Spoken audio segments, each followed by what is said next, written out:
Welcome, members, to the Metropolitan Club. My name is Trevor Lahamadou. I'm with my other host, Rex, T-Rex, the dinosaur, Lahamadou. And unfortunately, looks like we had a pretty bad loss by the Mets today. A bad series by the Mets this whole weekend. Citi Field was lit, but unfortunately the Mets could not show out for them for this series. Pretty heartbreaking. Not great pitching, not great hitting. Pretty bad all the way around.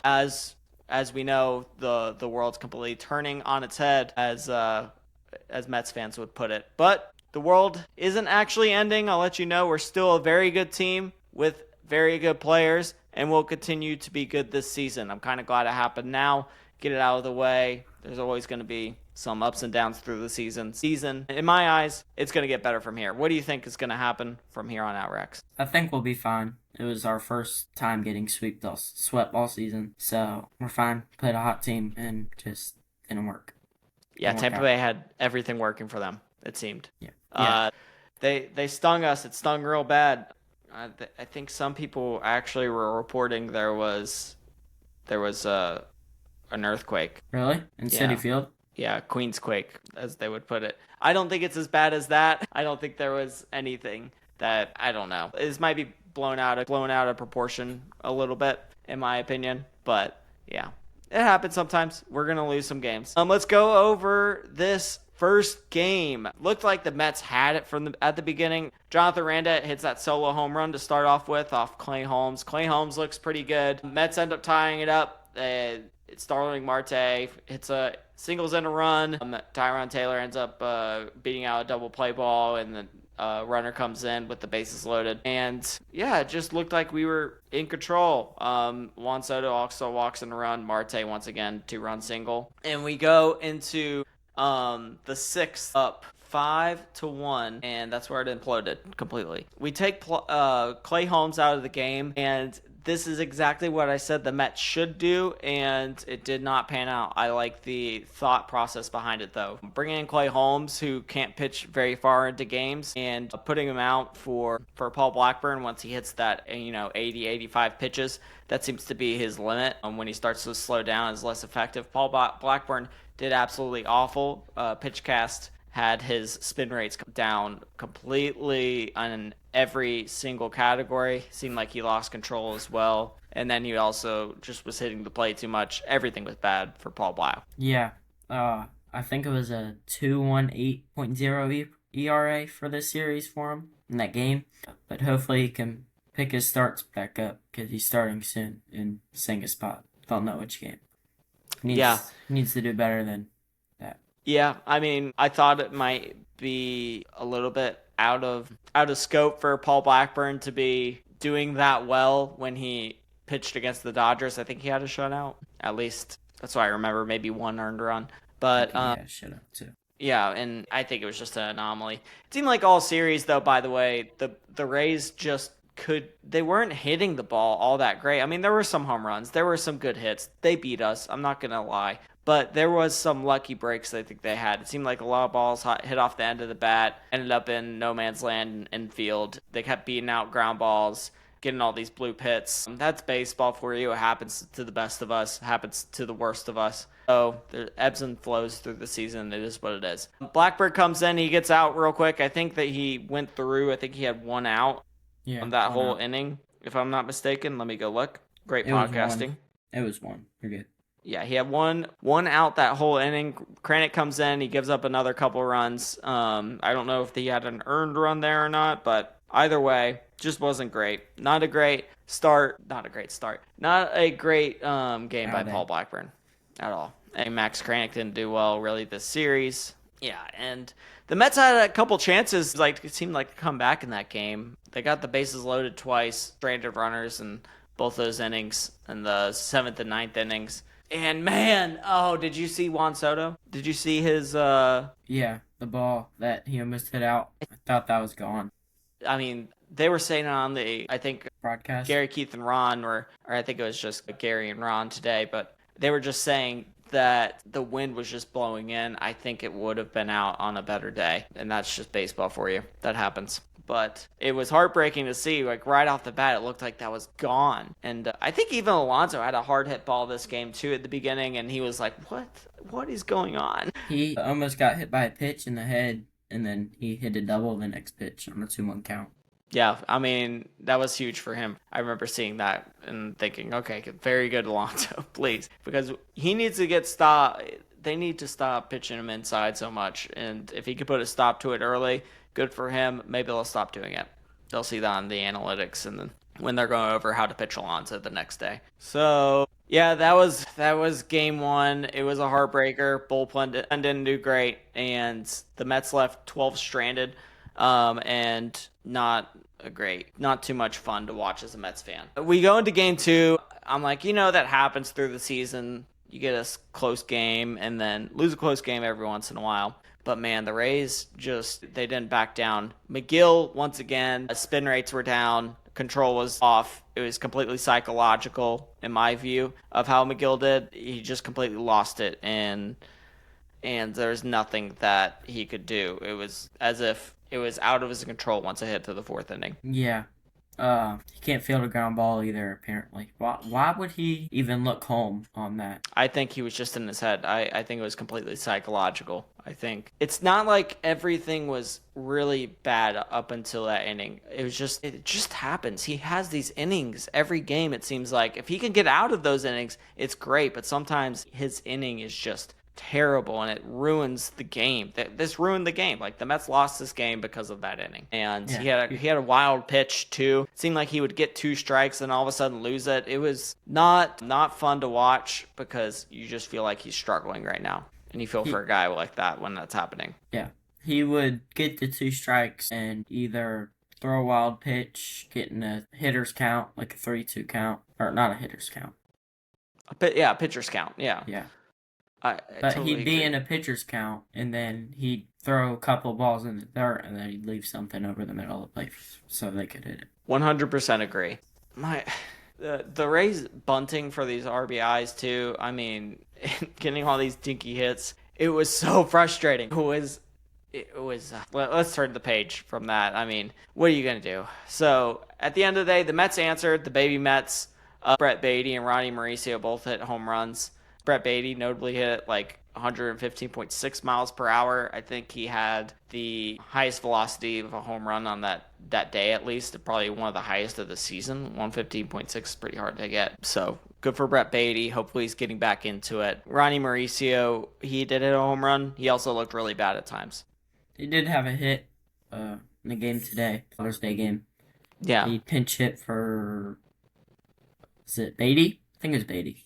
And he got a hit in the right field. So. And I don't, sometimes he looks really good, and then sometimes he looks really bad, but that's kind of the Ronnie Mauricio experience, I guess. I think I talked about last time, this is the first player we've brought up that is truly, completely hit or miss, which doesn't happen very often. Sometimes we see it in multiple at-bats, and we're like, oh, that guy's hit right now. He's 4 for 5 in the last however many at-bats, and then sometimes he'll be like, oh, he's 0 for 10. It's like, Ronnie Mauricio, it's like, you could see in the at-bat he's in if he's on or not. It's like he takes some silly hacks. So, but nonetheless, the Rays relievers, they did really well. I'll give it up to them. They're small ball kings. I mean, they kind of have to be. They're a smaller market team that ends up getting a lot of good guys and wins by the margins, as the broadcasters were putting it too, which they have to. They're small market.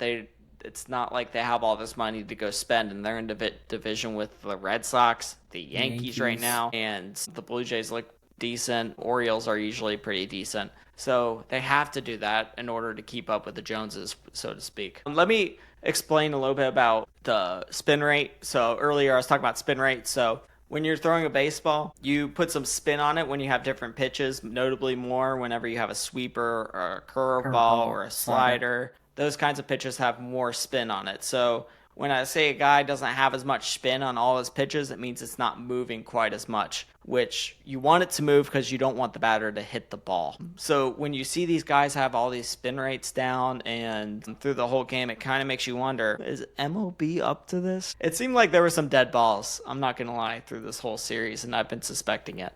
But I don't know. It's a bit of a conspiracy theory. Do you have anything on that? No. You don't think so? You don't think they're deadening the balls for some games or just using better balls for other games? It was rainy, and Okay. that usually means the spin rate's down. Unless it's humid outside. Yeah. Well, yeah. I've just noticed a trend through the past few games that there's been a little bit less spin rate. So I didn't, like you said, it could be rain, could be other things, but it's kind of odd. There seems to be more home runs in the same atmosphere in some other stadiums that I won't bring up. But nonetheless, McGill didn't do well. Rays chip away. Again, they end up doing really well. So, and then we get to game 3 today. Was not good. We'll just put it at that. This is a game to forget. This was something where in football when you I don't know if you've ever done this, but whenever you go to the practice field and you get the game ball from the game before and you go and dig it under the turf and you go, okay, well, we're just going to bury this ball and we're going to forget about this game completely for the next, the whole season, because at this point, this is not who we are. We need to forget about this. Be a goldfish, Mets. Yeah. Nemo did really well in this series. Glad to see that. Marte Yeah, I agree. batted 500. Lindor did pretty well with broken toe again. Yeah. DH today. Canning frustrated me so much too, as well. Sorry, didn't mean to interrupt. But yeah. We just gotta hit the ball.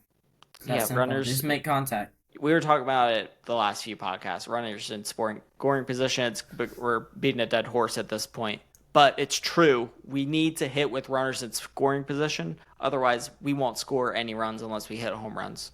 So, because that's how you drive in runs, unless you are literally hitting extra base hits every time. Yeah, flies, sack bunts, just something that gets down for a hit.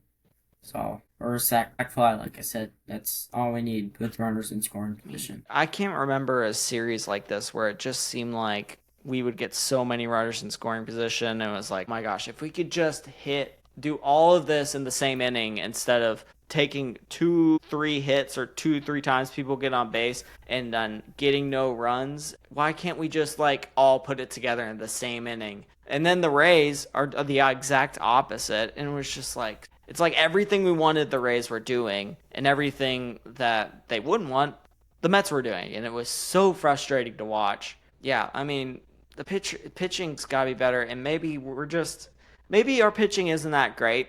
And I hate to say it, but I mean, McGill didn't do well. Manning is coming back to earth. Holmes can't go deep into games. We kind of knew that about Holmes. Blackburn didn't do good. Blackburn didn't do well. I kind of expect that with Blackburn. But based on the past, I was starting to think McGill could be, with his pitch selection and seeing how he was doing, it seemed like McGill was doing a lot better this season. I was excited. Stanek didn't do well. Yeah, again, bullpen. Stanek, he might be on the watch list to bring down. I got my eye on him. Castillo didn't do well. Granick, yeah. But Buto did well again, which I'm glad to see. Buto, yeah, we do need Buto, especially if this is happening. Garcia pitched 3 scoreless innings. Yeah, Garcia did well. I was happy with seeing how Garcia did. Yeah. Where did we get Garcia from again? Do you remember? I think it was the Diamondbacks. Pirates. Garcia, Mets. Good podcasting. We do a lot of research here. Yeah. That happens sometimes. All right, can you talk about a little something while I look this up? Yeah, we just gotta hit the ball. I feel like, especially in that third game, we can't have 2 or 3 hits going into the 9th inning. We have to put balls in play and get runners on base, walk, get hit by pitches, just anything, just to get on base, get runners in scoring position, and then hopefully Pete Alonso comes up because he's the only one that can drive in runs with runners in scoring position. It seems like Seems like that's the case. Marte did well. Series. Marte. Yeah, he's surprised us a little bit. Every time we are like, I don't know about Marte. It's like he comes back. He's kind of like a zombie, honestly. Just comes back. It's like he's dead and then he just comes back to life. You're like, all right, cool. You're on our side now. Or maybe a vampire. Maybe a vampire is the best way to put it. Marte the Vampire Slayer. So I have a question for you. Yeah, what's your question? Do you think that we should stop starting Alvarez and start Torrens more, or do we keep Alvarez and develop them more? We're gonna Because have to. Torrens is doing better. I think we have to keep our rotation with how it's going. I know Trent's is doing better. Alvarez is not that bad of a defensive catcher. We can't keep saying that he's bad at defense. He has a pretty good pop time. Notably, I think he has the same exact pop time as Torrens. And he frames pitches well, not as good as Torrens. And he does bring some offense to the team. He's not been playing up to his potential, but it's about Torrens is playing better right now. But at Alvarez's worst, that's about what Torrens' average is. So at Alvarez's best, his ceiling, Torrens is not even close to Alvarez. We need Alvarez to play like a superstar.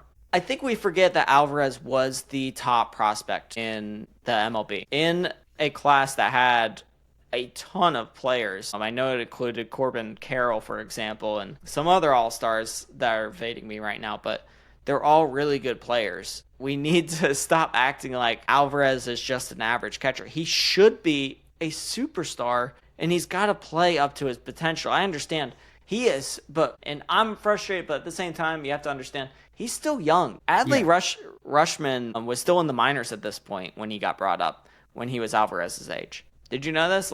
So Alvarez is still a young guy. He's still got a lot to figure out. He just became a dad. I know it's frustrating because we've seen him for 3 years. I think it has been 2 or 3 years. 3. 3 years, and he has been performing, but he's still a young guy, and he's going to figure it out. We can't just send him down. I know there's been calls for him to get sent down. It's just not possible for him to do that. Yeah, I don't think we can send him down. I'm just saying, is it time to have the conversation that maybe as we start to get closer to the playoffs, Torrens plays more? Maybe Alvarez just needs Pete Alonso's hitting coach. Maybe we need to get that guy. Maybe there's a trade brewing. Maybe we need to trade for a hitting coach. So I'm not sure. But I do think if August, September come and Alvarez is still not doing well, then yeah, and Torrens is still doing well. Yeah, we're in the playoff push at that point. You have to do that. But I'm an Alvarez believer. I'm a Brett Beatty believer. I love these baby Mets. I'm a Ronnie Mauricio believer. But man, I'll pose a question for you. What do you do with this infield? What do you do at second base? Do you trade some of these guys? Because at this point, I don't know how much better we can get than Jeff McNeil, Luis Acuna, Ronnie Mauricio, Brett Beatty, and Mark Vientos. When he comes back. Vientos, we're talking about, was a guy helped us get to the NLCS last year. So how much... I don't know if there was a player that was better than Vientos in that postseason. So quite literally, can we trade for a better guy with all these different options? Because it just seems like none of these guys can get going because they all have to have their playing time. And it seems like Jeff McNeil is doing the best out of all of them, but he also has the most experience. Yeah. We can go out and trade for Paul Skeens with those pieces. Yeah, but what are we gonna get? I feel like it's a fairy tale world to say, let's go package Acuna.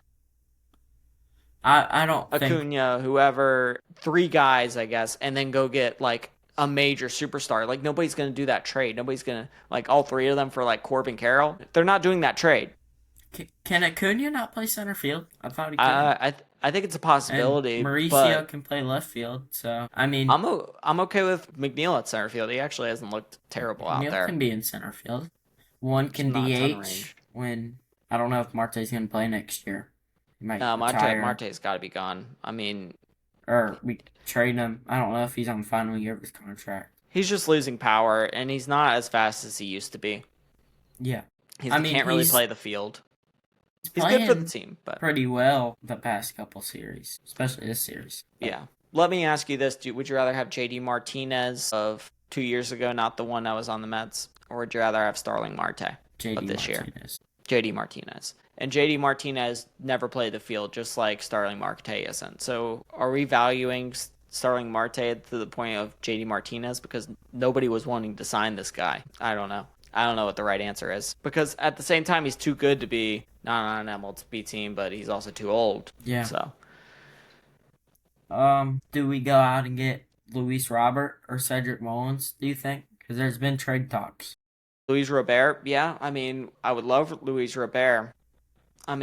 He's where's some young other... too. trade options that you think the Mets could have? Go and get a starting pitcher. Yeah, I think we gotta think about that now. Blanking. I don't know. Just somebody that can, and not a Paul Blackburn, like an ace. We have the assets to do it. But don't give up the whole farm for one player. Unless it's Paul Skeens. I'll put it this way: we have some S tier players. Like we got Lindor, we got Soto, and then arguably Pete Alonso is in there as well. Alonso has been an S tier player this year. I don't care what anybody says. Yeah, but when you go past the S tier, when you go to A tier, and even past the A tier, I don't know if we have an A tier player. When you go to the B tier, I think you might have a ton of guys. C tier, you have a ton of guys. I think we need more of the A tier players, and I don't know how many of them are out there for us to just get, because you're gonna have to give up a lot to get them.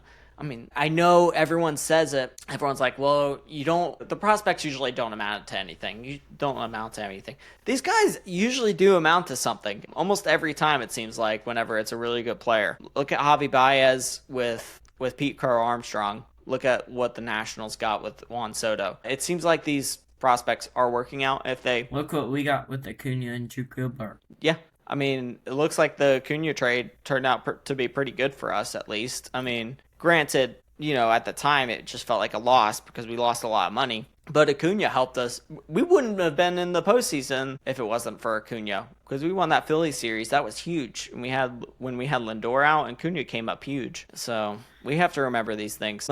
Let's see what else we have. But the pitching has got, I mean, what... We have to go trade for somebody. I don't know who, but it can't be an old mid-rotation pitcher. It has to be an ace, or even somebody that can go behind Senga when he comes back. I don't know. There's, not a lot of pitchers that can go ahead of Senga right now. We also have a ton of pitchers. That's the problem we have, is that we have all these...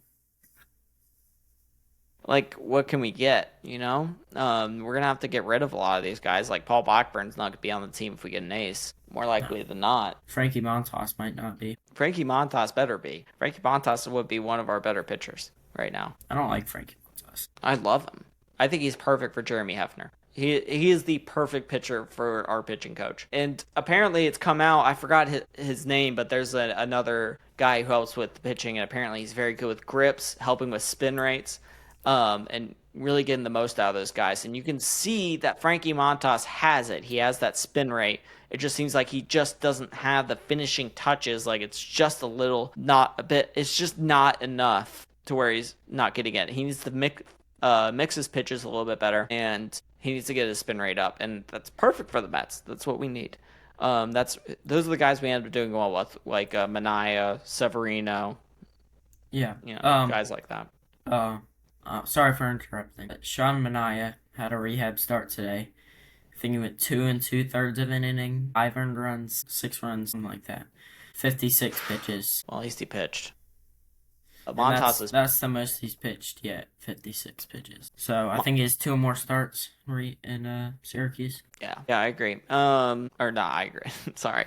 Yeah, he might. I'm not sure how many starts he has. I do know Montas is coming, and Montas will be starting soon within the next week, I believe. Yeah. So he's not going to be far behind him. But that does worry me about the 5 earned runs, but he could just be getting his feet wet. I think I heard the same thing about a lot of these other pitchers that come up and they end up okay. Yeah. Let's see. So, I mean, should we go out? I mean, we also are talking about bullpen, and I think we are missing that electric guy. We have 2 electric guys, to be fair. I think we just need a high leverage. Garrett? Reed Garrett? Do you want to say he's been a top 10 reliever? No, I'm saying 100 plus miles an hour. Yeah, but if you get guys out, it doesn't matter how you get them out. And even Garrett, he's still got some. Are you a Reed Garrett hater? No. Do you hate Reed Garrett? No.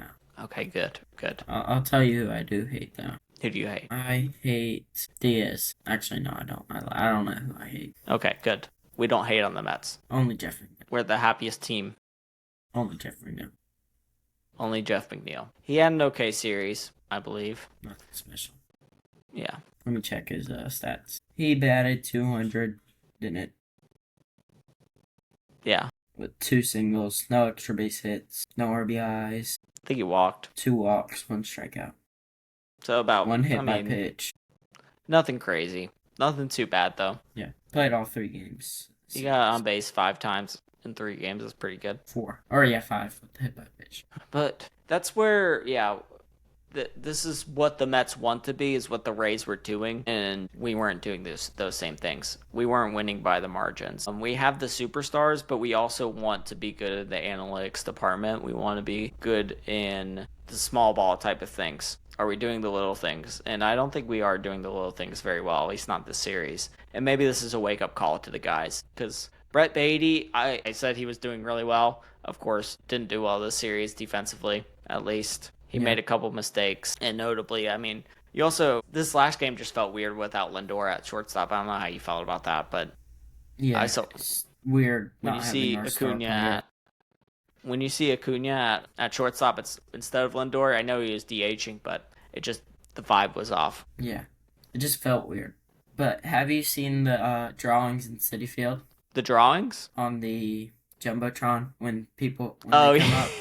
I did see a couple of them. I saw Pete Alonso's. I saw a couple that look. Yeah, I'm gonna go for just a second. But there was 2 drawings that were not very there. As he walks off, his camera turns. Where is he going now? Right there. I forget the players. I saw Lindor's or Alonso's polar bear one. Took Soto's and Torrens, and Vientos looks silly. His looks silly, but he just got a big hit. Somebody drew him with a big hit. Oh, his camera's still moving. Anyways, not a great series by the Mets, but it happens. You can't speak. You don't always have it, and the Mets didn't have it this series. I feel like the vibes were down after we blew the 4-run lead in Game 1. The vibes are huge. You need good vibes to win games. But, I don't know. I've been really impressed. I was really impressed with Marte last series in the series. He's coming back, like Trevor said. So, hopefully he can keep it up, and if he can't, then...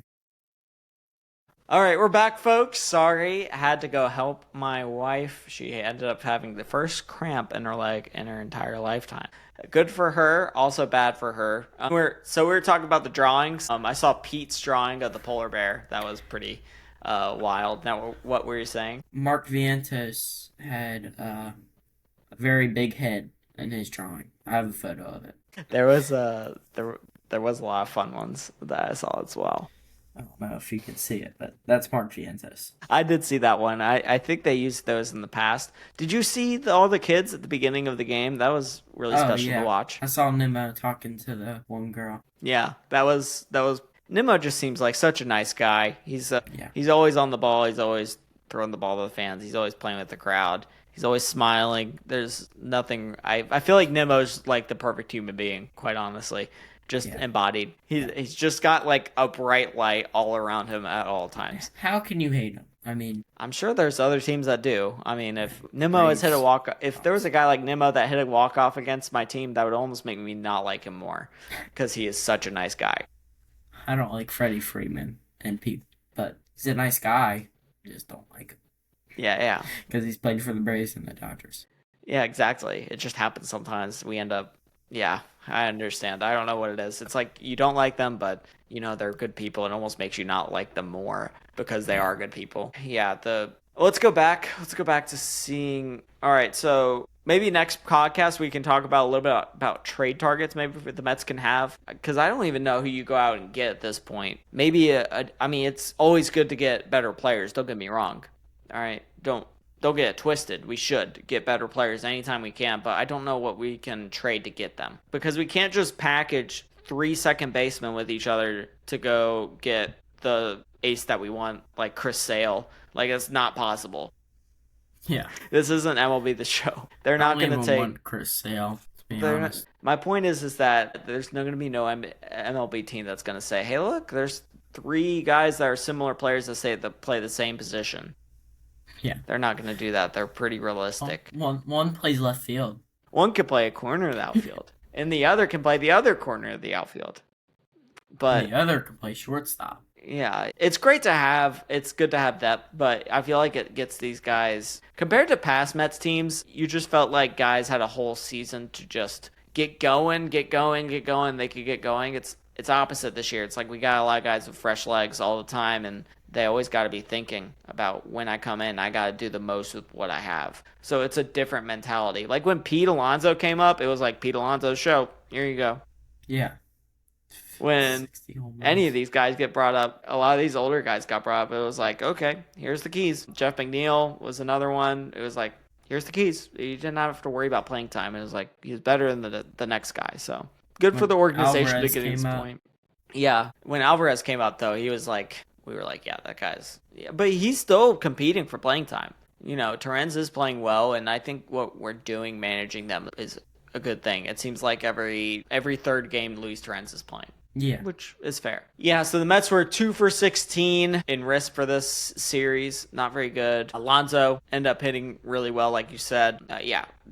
Their whiff rate was really, really bad. It was 28%, which is well above league average for this series, especially on 2 strike counts, which obviously if you whiff on a 2 strike count, you're going to be struck out. So good for the Rays. They had it going against us, and they're a wild card team. They're not a bad team, like I said. Maybe not a team that should sweep us in Citi Field, but it's going to happen. They're hot. They're hot. It happens. And then Lindor, I think, is playing hurt. I wanted to mention that as well. I don't know if you've kind of seen him limping or just not looking like himself. He's still playing okay, but I think he's injured. Yeah, I do too.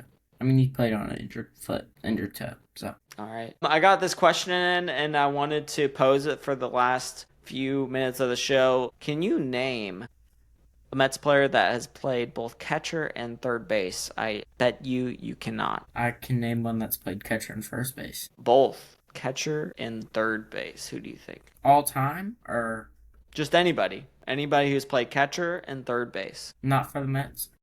For the Mets. For the Mets. Yes, there's 2 that I know of. James McCann. James McCann did not, but earlier than that. A little bit earlier than that, I should say. Travis d'Arnaud. Travis d'Arnaud is one of them. Okay, Travis d'Arnaud did in 2013 when I think Wright got hurt, and d'Arnaud just came in and played third base. Is this one older? Yes, I would say older. He played around 2000. You probably know his name. His name's not Mike Piazza. Yeah, it's not Mike Piazza. You've definitely seen him on the pre-games. He's announced for the Mets before. Gary Cohen. Imagine Gary Cohen at catcher. Oh my gosh. And it's out of here. Put it in the book. Oh my gosh. Yeah, I don't know. Howie Rose on the mound and Gary Cohen is catcher. That'd be crazy. Anyways, no, it was Todd Zeal. The zeal of approval. So I just thought that was interesting. Yeah, I figured you didn't know. Maybe we can pose a question like that every once in a while on the podcast. You got anything for me? No, I'll make sure to get you one next time. Yep. Yeah, that's understandable. I just kind of put that on the spot. So I have one. Go ahead. Can you name a catcher that's played first base for the Mets in recent history when Alonso is out? It has to be like for the Mets. For what years? Like, it has to be recent history? Like 2020 and on. Wilson Ramos? I think Wilson Ramos has. Or maybe. I don't know. I don't know if he played 20. Yeah, I think he played in 2019. Oh, here's Snacks. Patrick Mazeika. Shout out Snacks. Shout out Daisy. Shout out Dog. Who is it? James McCann was the one that I was thinking of. James McCann. Okay. Nice. I thought maybe it was Patrick Mazeika. Mid diving play. That would make sense. I actually think I remember that. That's it from me. Make sure to make sure to subscribe. We're a young channel. We're trying to get up and going. So Mets fans, if you like our stuff, go ahead, hit that like button, subscribe. Make sure to give us a review on Apple Podcasts or Spotify, and go ahead, drop a comment in there. Tell us what you want. Tell us some what you think about this podcast, and it will get better, Mets fans. The world is not ending. The Queensquake will not last. It just simply happened for 3 games. So anything? Let's go Mets. Yep. Let's go Mets.